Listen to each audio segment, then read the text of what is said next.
आज जो हम चैप्टर स्टार्ट कर रहे जा रहे हैं वो है सिविक्स का सेकंड चैप्टर, जिसका नाम है फेडरलिज्म।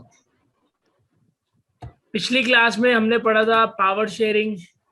पावर शेयरिंग में डिफरेंट लेवल ऑफ गवर्नमेंट होते हैं, पावर क्यों डिवाइड करनी जरूरी होती है। इस चैप्टर में हम फेडरलिज्म के बारे में पढ़ेंगे। फेडरलिज्म एक सिस्टम ऑफ गवर्नमेंट है जहां पर पावर डिवाइड होती है सेंट्रल और उसके छोटे मोटे यूनिट्स में। मतलब सेंट्रल स्टेट में तो पावर डिवाइड होती है, उसके अलावा भी छोटे छोटे यूनिट्स में जहां पावर डिवाइड होती है। फेडरलिज्म में 2 लेवल ऑफ गवर्नमेंट होते हैं और 2 से ज्यादा लेवल ऑफ गवर्नमेंट भी हो सकते हैं। ठीक है, एक लेवल जो होता है गवर्नमेंट में जो इंटायर कंट्री के लिए रिस्पॉन्सिबल होता है, इंटायर कंट्री के सब्जेक्ट के लिए, इंटरेस्ट के लिए, जो कि होती है, जिसको हम अपनी भाषा में कहते हैं या बोलते हैं central government. Central government responsible होती है पूरी कंट्री के लिए। क्लियर है? Yes sir. और जो अदर गवर्नमेंट होती है वो होती है स्टेट, जो रोज के डे टू डे एडमिनिस्ट्रेशन देखती है स्टेट के, रोज की डे सिचुएशन देखती है स्टेट की। जैसे कि अगर मैं एग्जांपल दूं, हमारे दिल्ली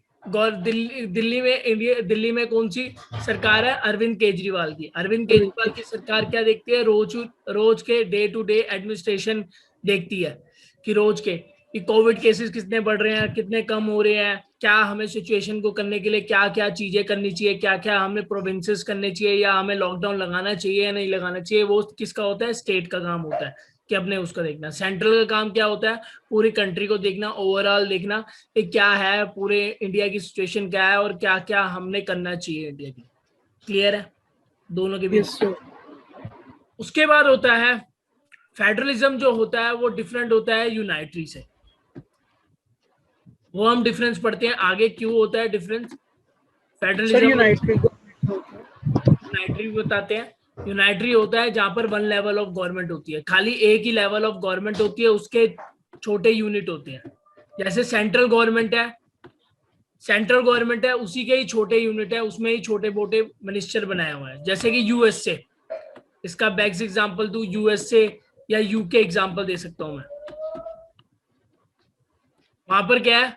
एक ही गवर्नमेंट है, सेंट्रल गवर्नमेंट। अगर यूएसए तू देखेगा, यूएसए में प्रेसिडेंट होता है, वहां कोई प्राइम मिनिस्टर नहीं होता, खाली प्रेसिडेंट होता है, उसके नीचे मिनिस्टर होते हैं डिफरेंट। वो मिनिस्टर को ऑर्डर देता है और वो ऑर्डर उनको फॉलो करना पड़ता है। Central government can pass the order to provincial and local government और वो उनको फॉलो करना होता है। क्लियर है? Yes sir. इसमें क्या होती है? सेंट्रल गवर्नमेंट के पास ही पावर होती है, वही सारी पावर का देख रेख करती है, वही सारे डिसीजन लेती है और उसके डिसीजन सबको मानने होते हैं यूनाइटरी में। फेडरल में क्या होता है? 2 या 2 से ज्यादा लेवल ऑफ गवर्नमेंट होते हैं। इससे मैं एग्जांपल लूंगा इंडिया का। इंडिया में सेंट्रल गवर्नमेंट है, जिसको हम बोलते हैं सेंट्रल गवर्नमेंट किसकी है? नरेंद्र मोदी की। ठीक है, प्राइम मिनिस्टर वो है और डिफरेंट स्टेट के डिफरेंट मिनिस्टर हैं। अगर मैं बात करूं, दिल्ली का चीफ मिनिस्टर अरविंद केजरीवाल है, हरियाणा का अलग मिनिस्टर है, पंजाब का अलग चीफ मिनिस्टर है, तो डिफरेंट स्टेट के अलग अलग चीफ मिनिस्टर हैं। ठीक है, सेंट्रल गवर्नमेंट कोई ऑर्डर नहीं देती स्टेट गवर्नमेंट को। स्टेट गवर्नमेंट के पास अपनी पावर है, वो अपना काम करेगी। सेंट्रल गवर्नमेंट के पास अपनी पावर है, वो अपना काम करेगी। स्टेट गवर्नमेंट के पास अपनी पावर है, जिसके लिए उसको सेंट्रल गवर्नमेंट को कोई जवाब देने की जरूरत नहीं है। स्टेट गवर्नमेंट अपना काम अपने तरीके से करेगी, सेंट्रल गवर्नमेंट अपना काम अपने तरीके से करेगी, कोई दखल अंदाजी नहीं है। ये होता है फेडरलिज्म। फेडरलिज्म में 2 या 2 से ज्यादा लेवल ऑफ गवर्नमेंट होते हैं। क्लियर है यहाँ तक? अभी तक हमने पढ़ा है फेडरलिज्म क्या होता है और डिफरेंस क्या होता है यूनाइटरी और फेडरल सिस्टम। आगे हम पढ़ने जा रहे हैं फेडरलिज्म के फीचर क्या होते हैं। फेडरलिज्म का पहला फीचर है, यहाँ पर 2 और 2 ज्यादा लेवल ऑफ गवर्नमेंट होते हैं। ठीक है, और क्या होता है? Second, the different tyre of government govern the same citizen. Central government हो या स्टेट गवर्नमेंट हो, दोनों सेम ही सिटीजन को गवर्न कर रही है। दोनों का काम क्या होता है? लोगों के लिए काम करना। ठीक है, देखना। सेंट्रल का काम भी क्या होता है? टैक्स, उनके पास अलग टैक्सेस आते हैं, स्टेट के पास अलग टैक्सेस आते हैं, जिससे अलग रेवेन्यू आता है। वो अपना अलग काम करती है। दोनों का रेवेन्यू सिस्टम क्लियर है कि किसके पास कितना पैसा आना है, किसके पास कितना पैसा नहीं आना। क्लियर है? Yes, sir. कोर्ट के पास पावर होती है, अगर दोनों में से कोई ढंग का काम नहीं कर रहा, चाहे सेंट्रल हो, स्टेट हो या लोकल हो, तीनों में से कोई ढंग का काम नहीं कर रहा, तो कोर्ट के पास पावर है कि उनको इंटरप्ट कर सके, उनको बता सके कि आप ढंग से काम करो। जैसे कि मैंने ऊपर भी बताया था कि sources of revenue for each level of government, दोनों के पास क्लियर है कि किसके पास कितना टैक्सेस आना है। सेंट्रल के पास अपनी अलग से टैक्स की कलेक्शन होती है, स्टेट के पास अपनी अलग से टैक्स की कलेक्शन होती है। क्लियर है? Yes, sir. फेडरलिज्म के दो ऑब्जेक्टिव होते हैं। पहला होता है यूनिटी बना के रखना कंट्री के अंदर, और दूसरा होता है अकोमोडेट द रीजनल डाइवर्सिटी, क्योंकि हमारे यहाँ डिफरेंट डिफरेंट कास्ट के लोग रहते हैं। अगर तुम देखा होगा डिफरेंट डिफरेंट कास्ट के, अगर तुम पंजाब साइड जाएगा वहाँ पंजाबी लोग ज्यादा रहते हैं, और वहाँ का मिनिस्टर भी वहाँ की लैंग्वेज बोलने वाला होता है।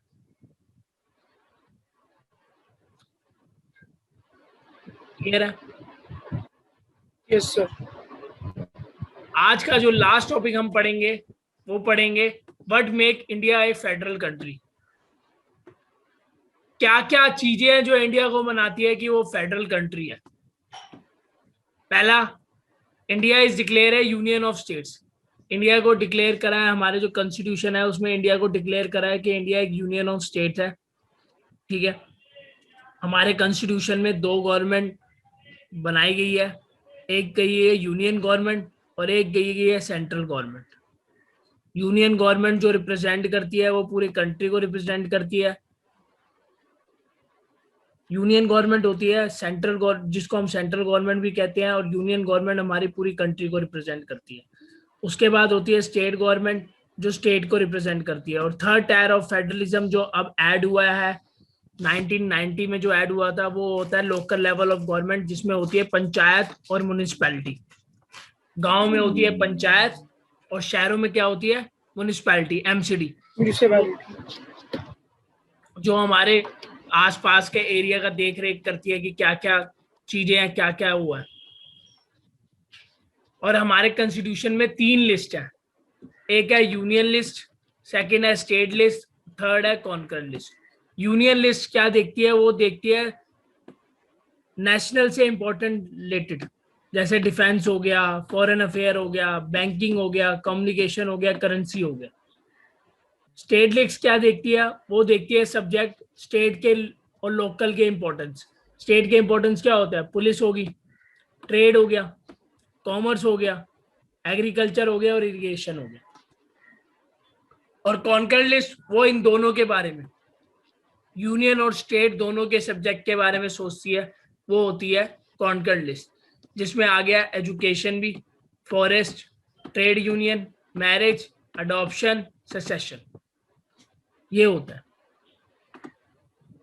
यहां तक कोई डाउट हो? सर एक बार वो की फीचर्स एक बार दोबारा बता देते हैं। फेडरलिज्म एक ऐसी गवर्नमेंट होती है जहां पर, ऐसा सिस्टम ऑफ गवर्नमेंट होता है जहां पर दो या दो से ज्यादा लेवल ऑफ गवर्नमेंट होते हैं। जैसे मैं इंडिया की बात करूं, इंडिया में सेंट्रल गवर्नमेंट है जिसमें प्राइम मिनिस्टर होता है, स्टेट गवर्नमेंट जिसमें चीफ मिनिस्टर होता है, और एक लोकल गवर्नमेंट जिसमें मैंने बताया गांव में पंचायत होती है, और हमारे शहरों में क्या होती है? एमसीडी। हर लोकल जो डिफरेंट गवर्नमेंट है उसको गवर्न सेम सिटीजन ही करते हैं। उनको जुडिशरी की तरह लेजिस्लेटिव, टैक्सेशन, एडमिनिस्ट्रेशन को देखकर काम करना होता है। ठीक है?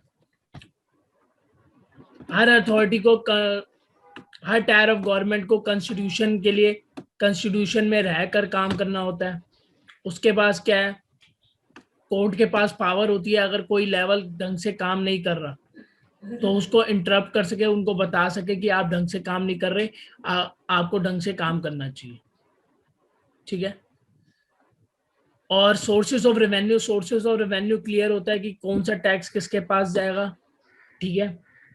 कितनी टैक्स की कलेक्शन इसके पास, सेंटर के पास जाएगी, इतनी स्टेट के पास जाएगी, और दोनों को पता है कि इतना टैक्स कलेक्ट हुआ तो हमने इतना पैसा कहाँ खर्च करना है, कहाँ नहीं खर्च करना। उसके बाद इसके दो ऑब्जेक्टिव होते हैं फेडरलिज्म के, एक होता है यूनिटी बना के रखना कंट्री में, एक रीजनल डाइवर्सिटी। क्लियर है? Yes, sir. और कोई डाउट हो?